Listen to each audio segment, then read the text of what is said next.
ચેતર વસાવા દ્વારા ફરી એક વખત ગુજરાત હાઈકોર્ટની અંદર જામીન અરજી કરવામાં આવી। ગુજરાત વિધાનસભાનું સત્ર હવે નજીકના સમયમાં આવી રહ્યું છે।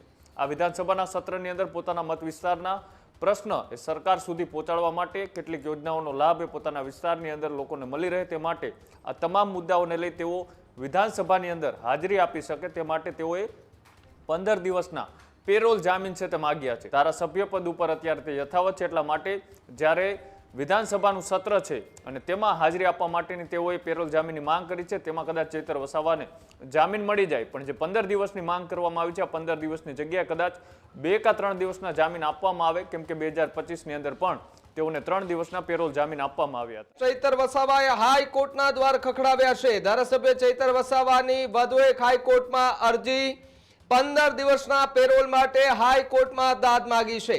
વિધાનસભાના આગામી સત્રમાં હાજરી આપવા માટે પેરોલની માંગ કરવામાં આવી।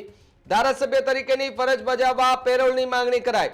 15 દિવસ માટે જેલમાંથી બહાર આવવાની અરજી કરાઈ છે, જ્યાં વિધાનસભા સત્રમાં હાજરીનો મુદ્દો હાઈકોર્ટ સુધી હવે પહોંચી ચૂક્યો છે। ચૈતર વસાવાની પેરોલ અરજીથી રાજકારણ ગરમાઈ ચૂક્યું છે। હાઈકોર્ટમાં આગામી દિવસોમાં અરજી પર સુનાવણી થશે, જ્યારે પેરોલ મંજૂર થશે કે નહીં હવે હાઈકોર્ટના નિર્ણય પર સૌ કોઈ લોકોની નજર જે છે તે જોવા મળી રહી છે। ત્યારે આજે જ ચૈતર વસાવાની જામીન અરજીને લઈને ગુજરાત હાઈકોર્ટમાં સુનાવણી હતી।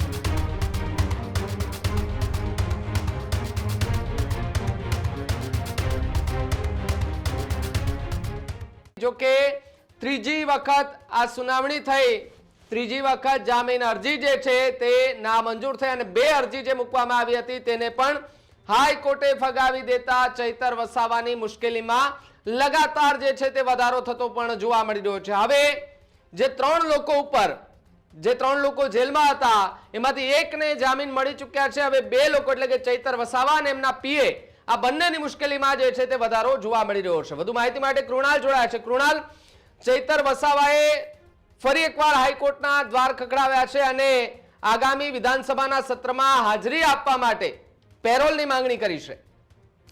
બિલકુલ, ચૈતર વસાવાની જામીન અરજી ઉપર આજે ગુજરાત હાઈકોર્ટની અંદર જે સુનાવણી હતી, આ જે ફાઇનલ સુનાવણીની અંદર એવું લાગતું હતું કે ચૈતર વસાવાને કદાચ જામીન આપી દેવામાં આવશે, પણ હાઈકોર્ટ દ્વારા એ તરગબત સાથે જે ચુકાદો આપવામાં આવ્યો તેમાં સ્પષ્ટપણે કહેવામાં આવ્યું કે ચૈતર વસાવાએ ભૂતકાળની અંદર પણ અનેક એવા ગુનાઓ સાથે જોડાયેલા છે, તેમની ઉપર અનેક ફરિયાદો થયેલી છે, એટલા માટે આ વખતે તેમને જામીન ન આપવામાં આવે, કેમ કે સામાન્ય જનતાની અંદર કોઈ એવો મેસેજ ન જાય તેના માટે તેમની આ જામીન અરજી છે તેને રિજેક્ટ કરી દેવામાં આવી।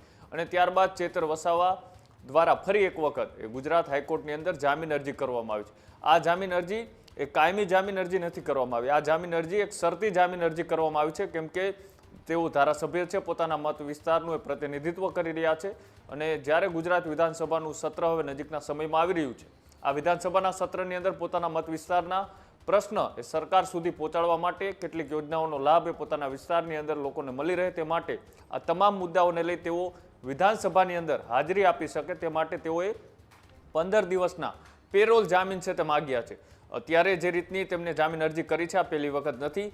2025ની અંદર પણ સંજય વસાવાને કાટનો ગ્લાસ મારવાના કેસમાં ચૈતર વસાવા જેલમાં બંધ હતા, ત્યારે પણ ગુજરાત વિધાનસભાનું ચોમાસું સત્ર હતું, તેમાં ચૈતર વસાવાને 3 દિવસની અંદર પેરોલ જામીન છે તે આપવામાં આવ્યા હતા, ત્યારે પણ તેઓ વડોદરા સેન્ટ્રલ જેલની અંદર બંધ હતા અને પોતાના વિસ્તારના પ્રશ્નો સરકાર સુધી પહોંચાડી શકે તે માટે તેઓને ત્યારે પણ 3 દિવસના જામીન આપવામાં આવ્યા હતા, પણ અત્યારે ચૈતર વસાવાએ 15 દિવસના પેરોલ જામીન માંગ્યા છે, એટલે કે ત્યારે પણ તેઓએ લગભગ 10 દિવસના પેરોલ જામીનની માંગ કરી હતી, આ વખતે 15 દિવસની કરી છે। આ વખતે સત્ર પણ ટૂંકું છે, કદાચ જ્યારે ચૈતર વસાવાની જામીન અરજી ઉપર જો રોક લગાવવામાં આવી છે એટલે કે રિજેક્ટ કરવામાં આવે છે અને ત્યારબાદ ફરીથી તેમના દ્વારા પેરોલ અરજી કરવામાં આવી છે, શરતી જામીનની માંગ કરવામાં આવી છે, એટલે કે 3 કે 4 દિવસની જગ્યાએ આ વખતે તેમને 2 દિવસના ગુજરાત હાઈકોર્ટ દ્વારા એ જામીન છે એ શરતી જામીન કદાચ આપવામાં આવે, કેમ કે એક બાજુ તેમની ઉપર જે કાયદાકીય અત્યારે પ્રક્રિયા ચાલી રહી છે અને બીજી બાજુ તેઓ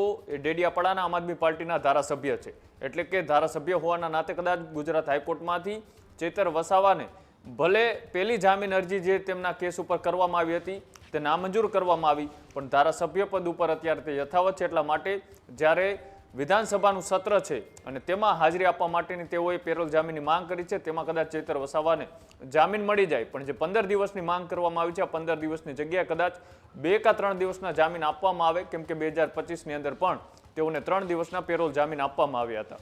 જો કે આખો કેસ છે, આ કેસ હવે તેઓ સુપ્રીમ કોર્ટ સુધી જવાની તૈયારીઓ દર્શાવી રહ્યા છે, પણ આ પેરોલ જામીન છે તે ગુજરાત હાઈકોર્ટ આપે તેવી ક્યાંક ને ક્યાંક અત્યારે શક્યતાઓ ભાવિક દેખાઈ રહી છે. જી બિલકુલ, આભાર જોડાવા બદલ અને માહિતી બદલ. ખેડૂત ભાઈઓ છે ખેતરમાં ડ્રોન ઉડાવતા હોય છે ત્યારે આપણે એક પ્રશ્ન સતાવતો હોય છે કે જે આપણે અત્યાર સુધી જીપીએસ ટેકનોલોજી વાળા ડ્રોન વાપર્યા છે, જેથી કરીને મોબાઈલ ટાવર છે અથવા તો હાઈ ટેન્શન લાઈન પસાર થતી હોય, કોઈ વૃક્ષો હોય, ત્યારે જે જીપીએસ ટેકનોલોજી વાળા ડ્રોન છે એમાં ટકરાય અને ટ્રેસ થાય છે. પણ એગ્રીવન લાવ્યું છે જીએનએસએસ ટેકનોલોજી ડ્રોન, જેથી કરીને એ ડ્રોન છે એ કોઈ જગ્યાએ ટકરાય નહીં, પોતાની રીતે જ ડિસિઝન લે છે અને મૂવ થઈ જાય છે, જેથી કરીને જીએનએસએસ ટેકનોલોજી ડ્રોન છે એ વાપરવાનો આગ્રહ રાખો. અત્યારે જ ન્યૂઝરૂમ ગુજરાતની યુટ્યુબ ચેનલને સબસ્ક્રાઇબ કરો અને ઇન્સ્ટાગ્રામ અને ફેસબુક પર ફોલો કરો. અપડેટ રહો, સત્યની સાથે રહો.